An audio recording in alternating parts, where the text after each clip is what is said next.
to my channel. I'm Dani Walker. If you're a returning subscriber, welcome back. Today is my Miss South Africa Universe recap. If you haven't already subscribed to my channel, please be sure to do so, as well as hit that notifications bell so you will know when new videos come out every week. This recap was requested by all of you out there who watch this channel. It was one of the most highly requested pageants to recap, so let me know in the comments below what pageant you want me to recap next. So the show opened with the girls making all of these strong, like very feminist statements. Yes, we are women, hear us roar, all of that stuff, which was cool. I like that. It reminded me of my year at Miss USA when we did the I Am Woman poem. But the thing that I wasn't loving was how they morphed the girls' faces. So if you're a 90s kid, you've probably heard of Animorphs.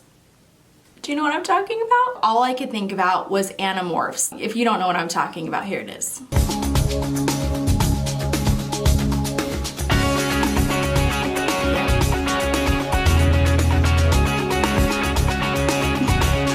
I am a child. I can't. That's all I could think of when I saw it. I don't know if you guys thought the same thing or if now you're thinking it, but it totally reminded me of Animorphs. My gosh though, who was that performer? She is fabulous. That whole production was incredible. The opening of the show was MTV Music Video Awards quality. Miss Universe needs a show opening like that, or Miss USA, or just everybody and anybody needs a show opening like that for their national or international pageant. Also, if you haven't already, make sure that you follow me on social media at Dani Walker. Who was the fabulous host of this show? If you loved her energy as much as I do, comment feeling it down below. She brought such energy into that room. She was so fun, and I loved her look to open the show. I felt like it complemented even the stage, the entire production, and really she looked like she was ready to go to the Met Gala. I feel like I could see that look there, and it was just so well done. Very cool that the pageant of all days was on Women's Day in South Africa. I liked that little thing. I don't know if that was on purpose, but I thought it was cool. Once again, we're seeing an all-female judges panel, which also I thought tied in very well to the Women's Day theme. I love that we had a former Miss Universe and the current Miss Universe judging, and especially because Demi was Miss South Africa, I thought that was extra exciting for the show. Love, love, love that the girls got to do a commercial for American Swiss watches. What is going on, USA? Why in the world aren't our contestants doing these awesome professionally shot commercials with the pageant sponsors? Everybody benefits from that. Everybody loves it. The watch company had a special line of watches for Miss South Africa. That was incredible. It was just like the custom swimsuits that we saw at Miss Thailand. Like, why are we not getting on top of this? Why are we not collaborating with more sponsors just like that in the US? I think it's a fabulous idea. I think it's great for business, and I want to see more of that for other national competitions. It was a nice touch that they got a new crown, which was also designed by American Swiss. I thought that was a really smart collaboration. The Queen gets a gorgeous apartment, and she also gets a convertible Mercedes, which is insane, in addition to the rest of her prize package. And her apartment was stunning. I don't know if you guys have noticed, but the Miss Universe and Miss USA apartment, it's not elaborate. It's not like this crazy luxury apartment. From what they've shown, it seems pretty plain. And then they showed footage of Miss South Africa's apartment, and I was like, oh my gosh, whoever wins, she's gonna have this beautiful, gorgeous luxury apartment. If she were to win Miss Universe, she's gonna be like, what in the world just happened? And then once again, what do we see? A great promo with Mercedes, who was sponsoring the pageant. I love that footage of the girls doing a race that they put together. That was so beautiful. I also like that really contestants can take this footage and use it for their own portfolios. They can put it on their social media. It's just so smart. Why aren't we seeing more of this in pageantry? By the way, if you guys are watching on a mobile device, do me a favor, screenshot this episode, post it to an Instagram story, tag me at Dani Walker, and let me know what you think of this recap and of the show. Now let's talk about the top 10 and their performances. We started at 16 at the beginning of the show, and they narrowed it down pretty quickly to a top 10. I love how quick and fast that was. Nobody in the audience wants to sit there and listen to a girl's sob story. I think we have seen way too much of that in pageants in the last 5 years, and I think it was so great that they quickly announced it. It kept the pace of the show going really well. The only thing I didn't love was that they announced it backstage, so the girls are all holding hands backstage, and then they have them walk out onto stage and take their place ready for the next part of the show. I thought it would have probably been a little weird for the audience that was actually attending the pageant, because they're like, where are all the girls? And then they can't see them, they're backstage. After they cut to the top 10, they did not cut to a swim competition. They went to this high fashion designer attire. They put the girls in that, and then the girls walked out, almost I would say in the equivalent of a sort of like fun fashion competition, which I have not seen before at a national pageant. I thought it was great to highlight designers within that country, and that each of the girls look so different. They look so unique. Oh, these names. Okay, first one's not so bad, but guys, I'm gonna struggle through this, and we're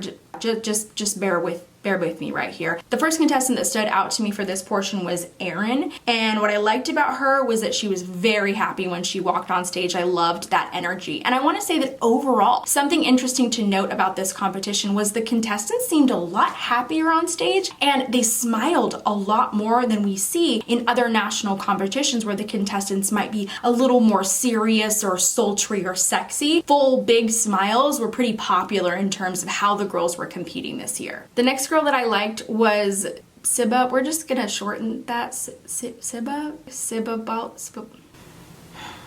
Someone help me. Who represented the Eastern Cape. She was so beautiful when she came out for the top 10. Facially, for me, I was like, wow. And the colors that she was wearing in that dress were really fabulous, and I loved her in that moment. Oh, this is hard.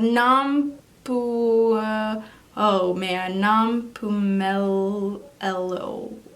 Oh, I'm sorry, ladies. I am so sorry. I really need help. She looked stunning, and I felt like she really glowed, so I think she liked that outfit that she was wearing, and she just seemed to light up on stage, so that was a standout for me. Lauren Lee stands out. I think she does because obviously her hair is very eye-catching when she steps on stage, and it's been very popular to wear your natural hair, so I think that was a smart choice for her. We found out during the show that she's a professional model, and they said that they think that that would be an advantage for her in the pageant, and I think it never hurts when you've had some experience on stage walking for runway shows, and I thought that she looked fabulous. Eloise, that was representing Western Cape, I thought she had a really great final look, and that camera shot that she got, she really held that pose, and that was well done. Oh, someone help me.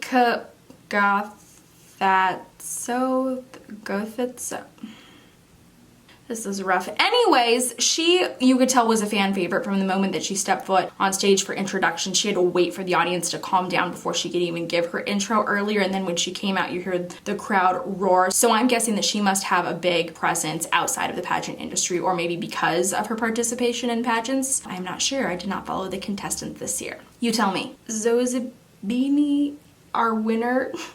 Sorry. Her performance was not very pageanty, and I think that is what was so appealing about it. She was very at ease on stage, and that will serve her well in the Miss Universe competition. Sasha Lee, on the other hand, did seem more pageanty to me in the style of her walk and her posing. It seemed like maybe she has done pageants in the past, so comment below if you know if she's participated in pageants before or if this is her first time. Chuma?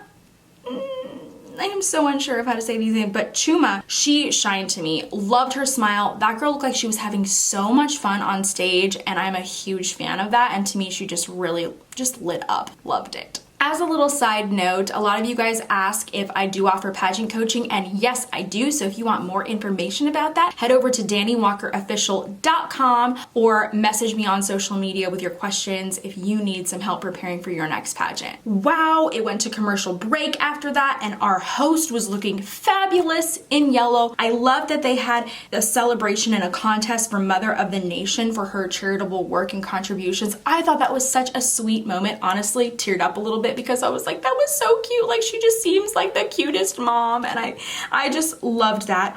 Also interesting that they did an online entrance for the national pageant. They received nearly 2,000 applications for this year's pageant, which they said was the highest number that they've ever had. They took it from there, and they had a preliminary selection process where they narrowed it down to 35 women. And then those 35 women went through another series of interviews and rehearsal type activities, and they took it from 35 down to the 16 that competed on live TV. I thought that was super cool. That was interesting because it really did allow contestants from all over South Africa to be seen, to have that opportunity to compete at that pageant, and I felt like that's what made each of them a great representative, potentially, of South Africa, because this was a real sample group of women. It wasn't just women that are in the pageant industry. So I loved that idea that they opened it up. Do I think that we should do that at Miss USA? I don't necessarily think we should do away with all of our state pageants, not by any means, but maybe bring back a Miss 52. Have that be an option for young women all over the country. So maybe somebody who can't afford to compete at a state pageant, or somebody who is really unique and special,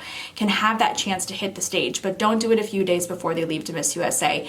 Do it ahead of time and let that young woman have the same amount of preparation as the other state title holders were privileged to have. I like that we got to hear from each of the judges and what they were looking for in a title holder. I love hearing that perspective. It's always insightful for contestants to demonstrate to you that every judge is looking for something different. There's no way to please everyone. There's no way to try to make yourself fit this mold that you think a judge is looking for, because you have no way of knowing exactly what they're looking for. So embrace who you are, be your best self, focus on that, focus on just developing your own communication, poise, and public speaking skills, instead of trying to fit this imaginary construct that you've created in your mind that you think a judge is looking for, because you will never know exactly what they're looking for. If you're liking this recap so far and enjoying it, check out my other ones. I'm gonna link one right up here that you guys can check out. Moving right along to the swim competition. I was surprised by the slow-mo shots that they were doing of each of the girls as they would walk on stage. It reminded me very much of Love Island, the UK version, when they do the challenges and they have these cool slow-mo shots. By the way, Love Island UK, I would say, is my guilty pleasure lately. I thought it was kind of a fun, cool, just different camera shot that we don't always see of the girls. And I loved the swim looks with those chiffon arm pieces and how each of the swimsuits was slightly different. Once again, loved Chuma. I thought her smile is phenomenal and it's just so inviting. Sasha Lee was beautiful on stage. I think she's just such a beautiful contestant and did a great job for swim. Our winner, Zozibini, was my favorite overall for swimsuit. I thought she killed it. She had a fabulous walk. She had a great smile on stage, and then also she had this really fierce smize, and for me, that's when I was like, okay, I get it. Like, this girl was such a standout, and I want to see that type of performance at Miss Universe. Also, she started to get the crowd on her side too. When she came out for swim, I noticed they started to cheer a lot more. Or maybe it's just that's so... Oh, struggling. Oh boy. Obviously a crowd favorite. People were cheering for her like crazy, so I think that helps. My other last favorite for the top 10 would be Siba.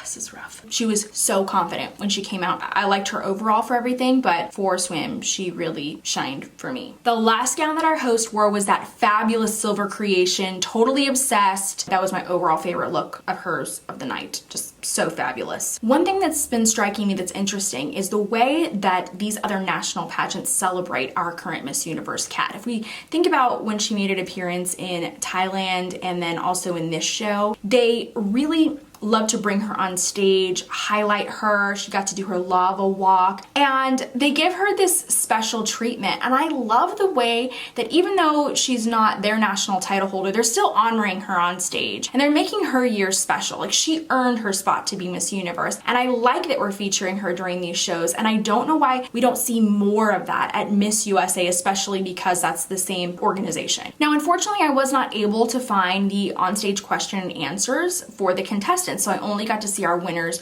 question, and I would assume because the other contestant on stage had headphones on that they were probably answering the same question. So they were asking her basically what her advice would be to the president. What she said was that she believes that she would talk to the president about education. She's from the Eastern Cape, and it's a very poor province, and she thinks that they should start with children. If they can't serve the elderly, then help children. She said it's so sad when kids don't have shelter or bridges to get to school or books, and that they need that. We see once again the emphasis on working with children for a national title holder for the Miss Universe Universe organization, and that's a really important thing because a lot of the events that our title holders go to for Miss Universe, or at least in the Miss USA system, are centered around children, so that's a really nice draw. I like that she referenced where she's from. I think that's great. Unfortunately, like I said, I didn't get to see everybody else's answers, so I cannot gauge her answer against everybody else's, and I also couldn't find the clip of the placements for the top 5 and how that all happened and went down. If you guys have that, please link it below because I